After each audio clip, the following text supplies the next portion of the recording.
Hello, magandang umaga po. So, nandito po kami ngayon sa May Quiapo at kasama po natin ang mga taga-hawkers. Dahil po tayo po ay titingin dito kung merong mga kumbaga hindi mga sumusunod sa patakarang ay tinakda.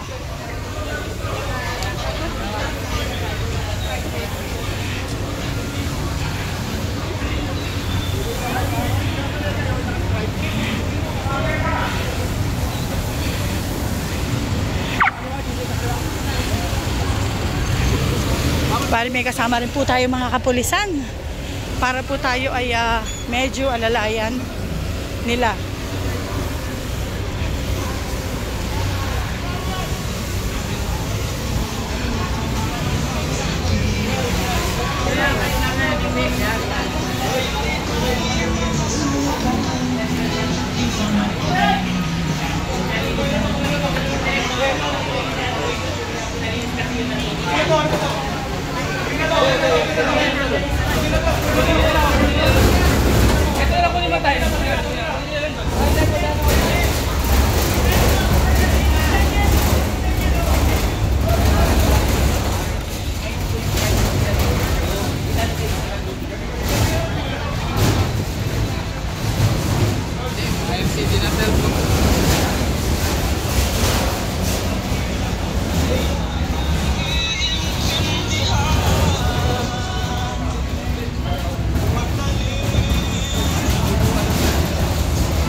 So yun pa isasampa sa truck.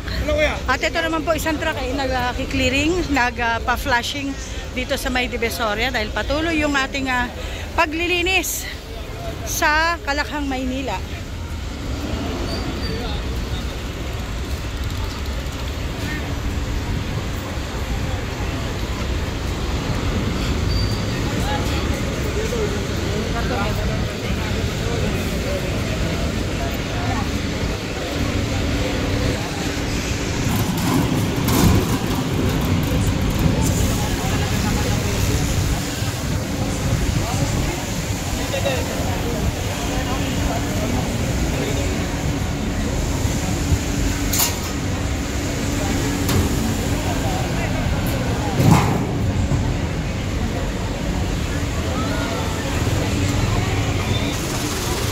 Po, dumating na po yung ating hawkers at para isakay itong mga yon, yung pong nakuhang yon, yung mamihan yata yon, yung nakuha.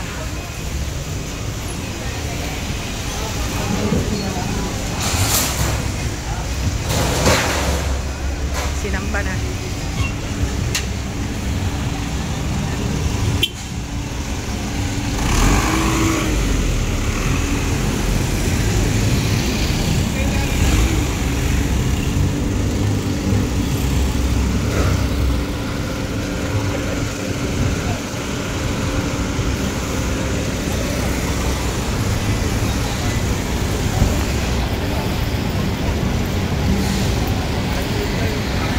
Pasok dito.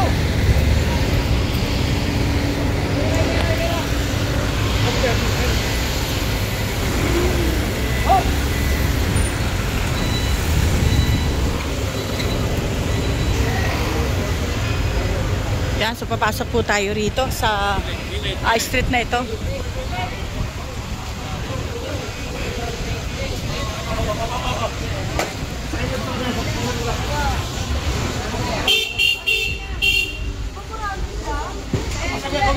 Bitawan nyo na.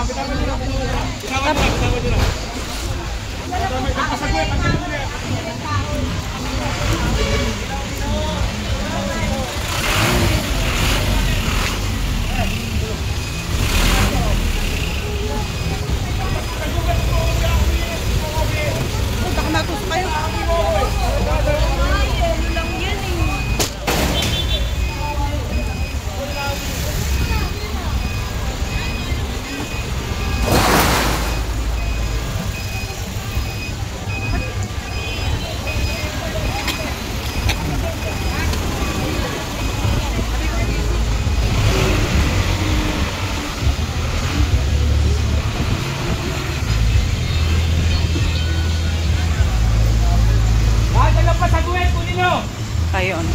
So lahat daw po ng lampas sa guhit kukunin. Okay, kunin nyo lahat ng lampas sa guhit. Ibigyan na ng guhit, ilalampasan pa.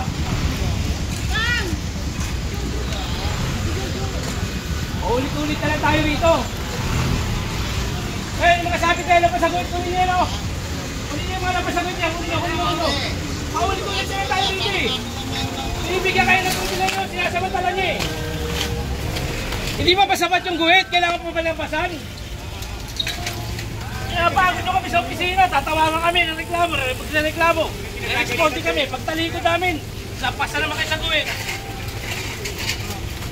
Ito, gunit ko sa pabelya. Napasulat ko.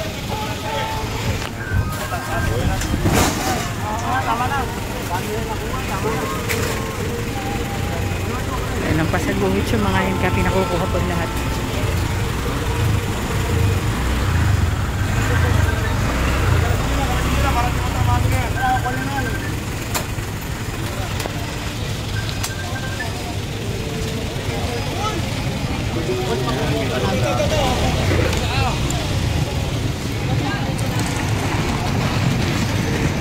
Direkto sa pabelya din yung direktor yan.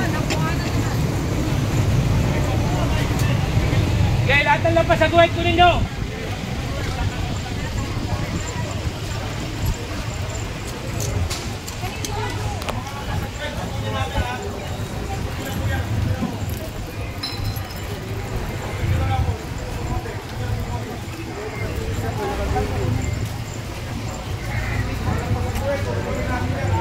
Hindi na kayo ng pribileyo, may guhit na kayo. Hihigit na pa talaga.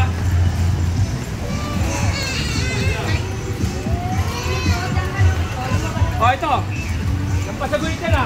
Ay, darating daw si direktor ha. Tatangin niya buong kubol niyan.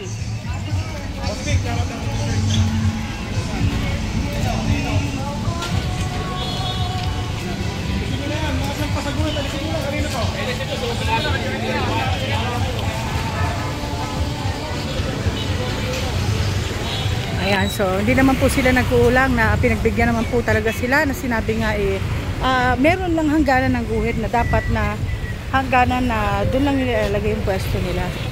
Kaya po yan ang sinasabi sa kanila, huwag sila lalampas sa guhit dahil paglampas nila lahat yan kukunin kung ano man yung lalampas.